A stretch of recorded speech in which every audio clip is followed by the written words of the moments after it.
What's up, my peoples? It's your boy Willie Will the Poet. I'm here representing Anechoic Birds. We have a special interview series going on for ladies, Lillies and Laughter. This is all about empowering and uplifting ladies and women. Today we have a special guest. You probably know who she is before I tell you, because she might be y'all's host. We talking about the one, the only Wintah Storm. Everyone chill, calm down. All right. Winner, would you like to tell people how they could follow you before we get started today? Sure. So if you want to follow me, I am on Facebook and Instagram as Karen Jordan Washington. However, I do have a TikTok now. I entered What? the world TikTok. So you can follow me at Winter Storm on TikTok. So come on, join me somewhere. So our first question is, drum roll please.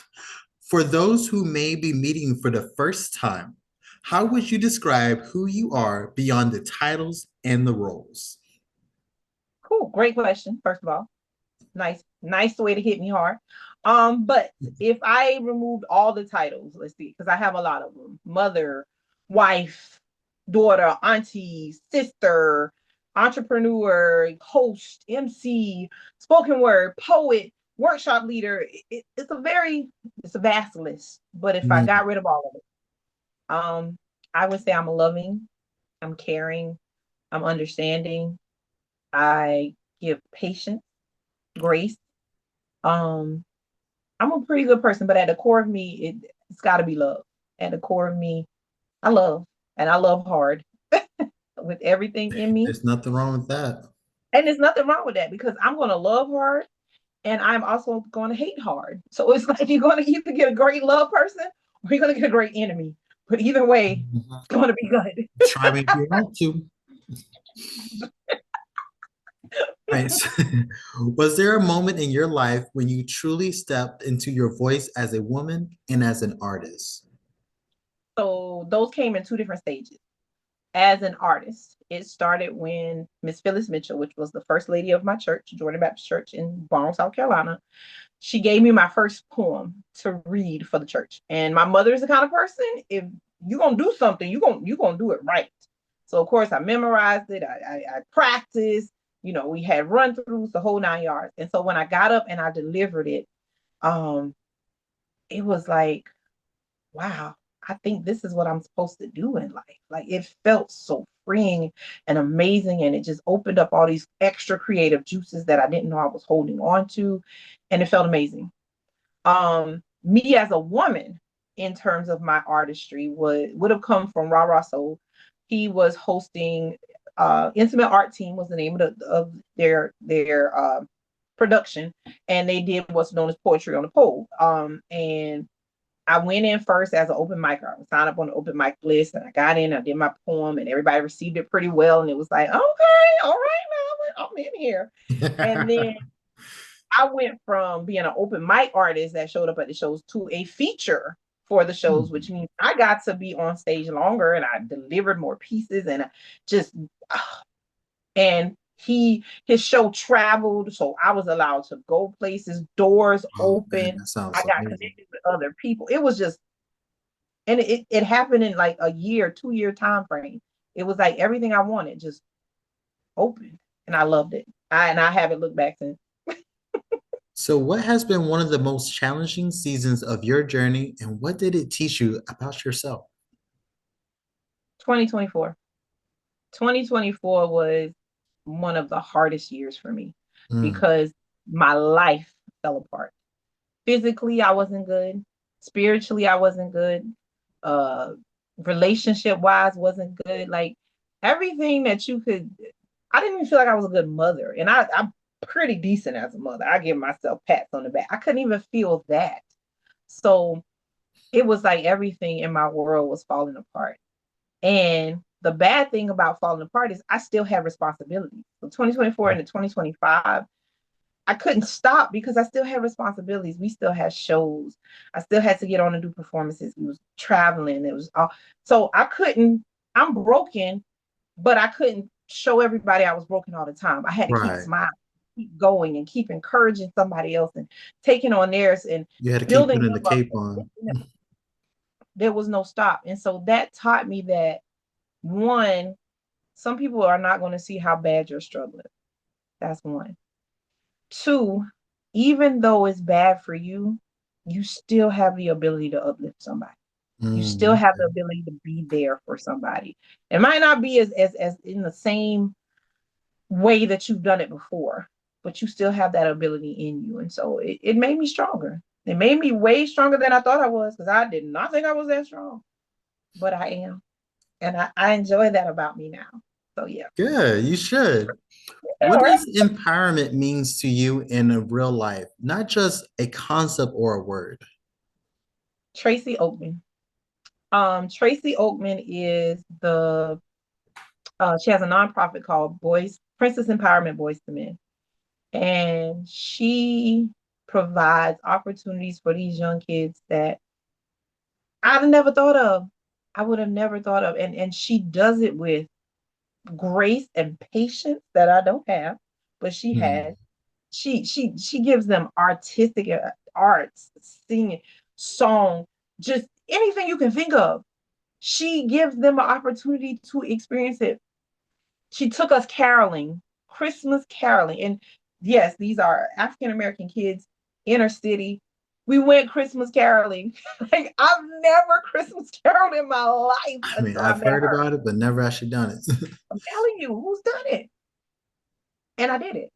And I was like, wow, these kids are gonna grow up and be like, yeah, I did. When the African American History Museum opened in Charleston, she took a group. They went to the museum so that these kids could experience this. It's people that have never been outside of Columbia.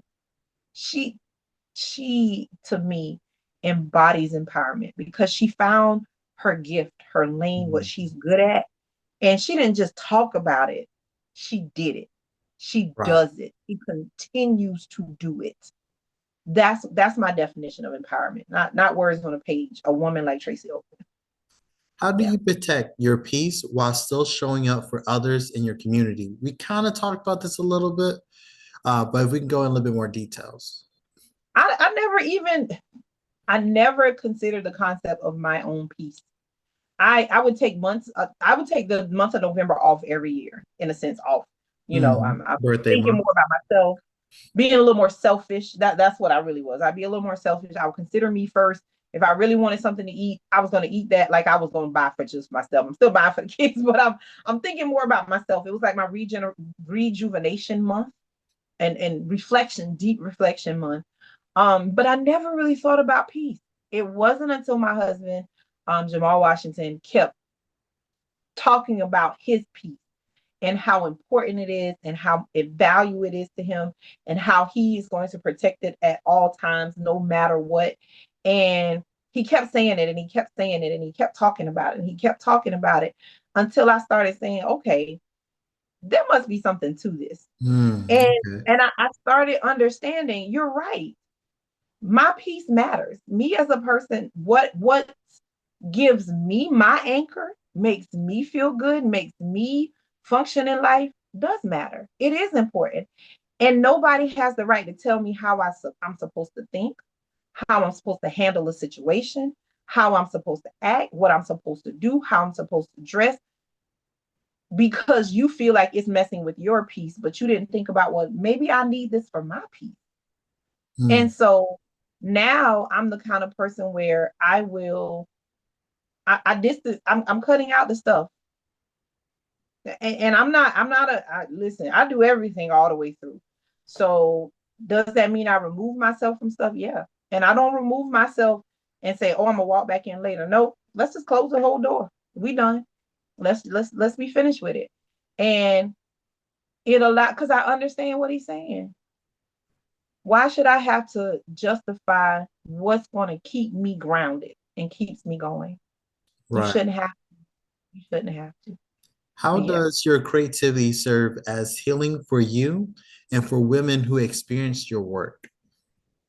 So just recently, I released my pain album.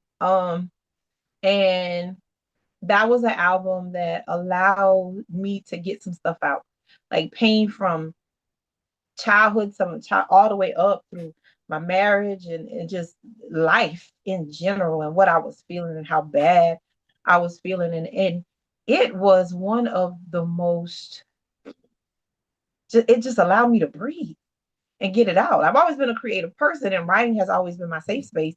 So to be able to get my pain out through my pen, come on now. And not just that, put it in an album so that somebody that may be going through what I went through can be Right. like, yeah, yeah, I went through that. I understand that. I know what she's talking about. And breathe and know it's okay. It's okay for you to let it out. It's okay for you to breathe. It's okay for you to get away from it and be okay. Because a lot of times for women, when we break, people make us feel like the worst thing in the world because we broke, because we're no longer the strong person, Right. no longer holding it all together. So it's hard for a lot of women when they break because they do feel alone and they do feel hurt and they don't know how to talk about it and get it out and express themselves without having to justify themselves. And that is, let me tell you something, being hurt and having to justify your pain, that's hard. Hmm. That's hard. That's hard.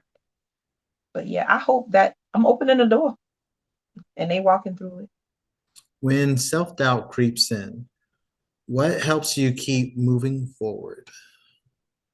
Family and faith. I feel like God gave me the right family. My parents, Ernest and Elizabeth Joyner, just celebrated 75 and 85 years. They were both born Hey, in blessing. bless them, bless them. Right. And to watch them, they've been my biggest supporters in life. Like, Hmm. has it all been, first of all, no, it has not all been roses. We have had our moments.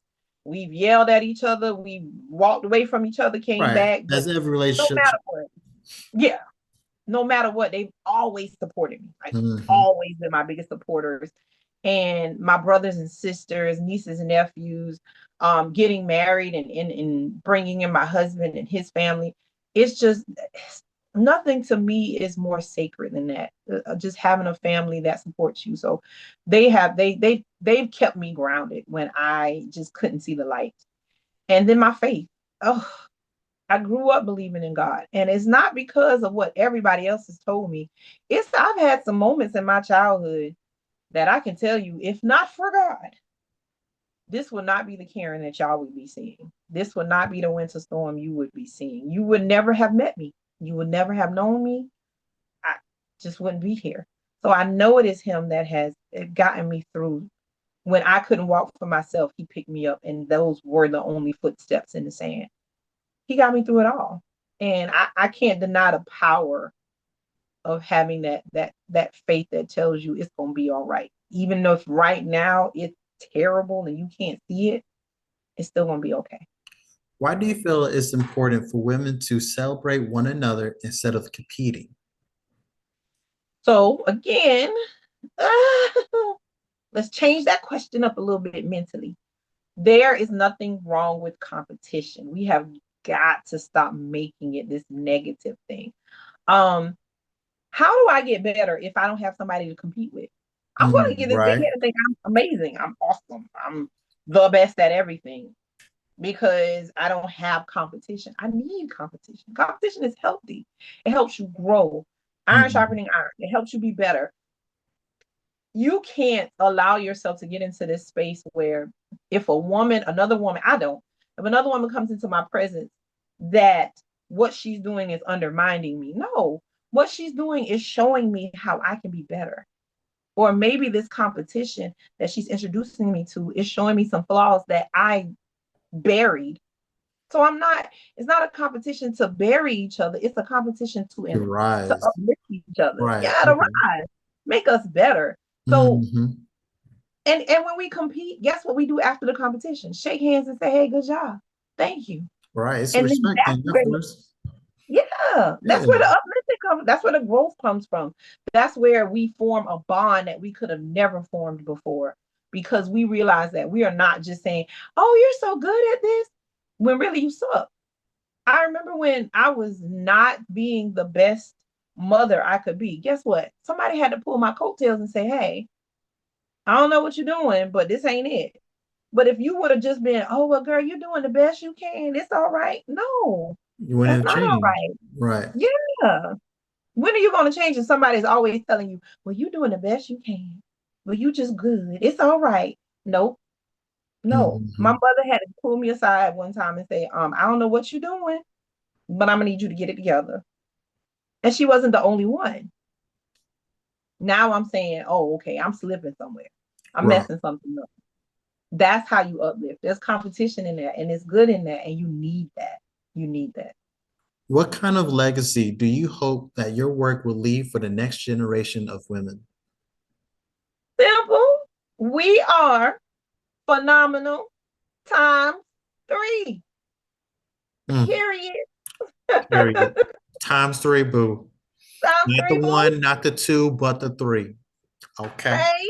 Okay. Just like the Trinity, get it in there. So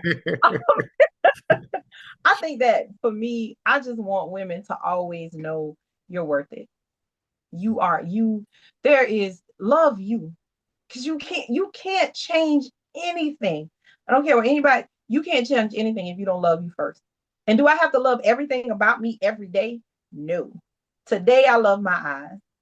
Tomorrow I love my lips. Thursday I love the in my neck. Okay. Friday, I love my boldness. Saturday, I love my tears. Sunday, I love this potato salad that I made. Love you. Love you. Love your imperfections. Love your flaws.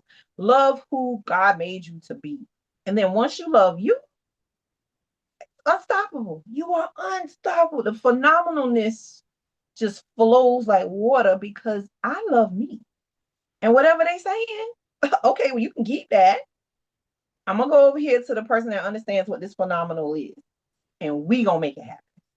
But yeah, love you, love you. Okay. So, what words would you offer a woman who feels unseen, unheard, or unsure about her worth right now? If you are unsure about your worth, write it, write it. Why? At the end of the day, you can't you can't acknowledge what's broken in you until you acknowledge what's broken in you. Write it out. Like write all the worst absolute things, all of it. Write it all out. Look at it on paper. And then everything that you wrote, slowly go back and change that to the positive. If I said I have I have control issues, which I actually do. So control issues is one of my things. I have to, and that stems back from childhood things that I couldn't control. And in my adulthood, I realized that I grew into a person that said, no, I cannot be a person that doesn't have control. I have to have control of certain things. So I'm a control. I have control issues. So that's something I acknowledge about myself. So you telling me constantly, you got control issues, you got control issues. Here's the thing, help me not to have those issues. So how does a person that have control issues not have control issues? I'm going to trust you to give you control of this. Mm. So I need you to control this for me so that I don't have to. But if you can't control it for me and I got to control it, it's not helping my control issues. It's just reinforcing that I got to be in control. So know you, know who you are, know everything about yourself. Nobody can hurt you with your self doubts if you already know what they are, if you already acknowledge them, and then to the side, I'm working on this. You ain't got to say how. You don't got to get a timeline on it. You just got to say once you don't wrote all that down, I'm working on this because I'm working on me. I'm going to be better tomorrow than I am today. And you keep that mantra in your head, and then you keep being better and you keep being moving. Now, will you fall from time to time? Of course. Everybody falls. Everybody triggers. Everybody has moments when they right back where they started. But that don't mean I give up. That don't mean you give up. Keep it moving. You keep going. You keep So, striving. You keep going. one last question. Yes. Um, so as the host of as the co-host of Ladies, Lilies, and Laughter, what does this event means to you, and why is it so important for the community to support this event? This gives us a chance as women to let our hair down and have those vulnerable moments, those moments to speak our voice, to be ourselves, to laugh, like they say. You might cry a little bit, but it's okay. To celebrate the beauty of us. You got to be a part of an event like this. You need to be a part of this environment so that you can be you for 2 hours, 3 hours. Just be yourself and not worry about if anybody likes it or loves it. Just breathe because sometimes we just need that. So let's laugh together. Let's have lilies together and let's be empowered together because we are already phenomenal ladies. That's Times never going to three. change. Times three. Hello, Times better. three. Oh, All so right. y'all come out So and enjoy. that has been all our time. This has been Anechoic Birds, the special interview series of Lillies Laughter, where it is all about empowering and uplifting our local ladies in our community to help bring up some of our other voices so that they know that they also that they can do it. You know what I'm saying? We like to shine a light on you, Winter, and such, because maybe that will encourage another person to step forward and such. And if y'all see this video and you're like, man, I would like to participate in one of these interviews, please message Anechoic Birds. You can also message Winter Storm, and we will get you connected. And we would love to have you on our show. Bye.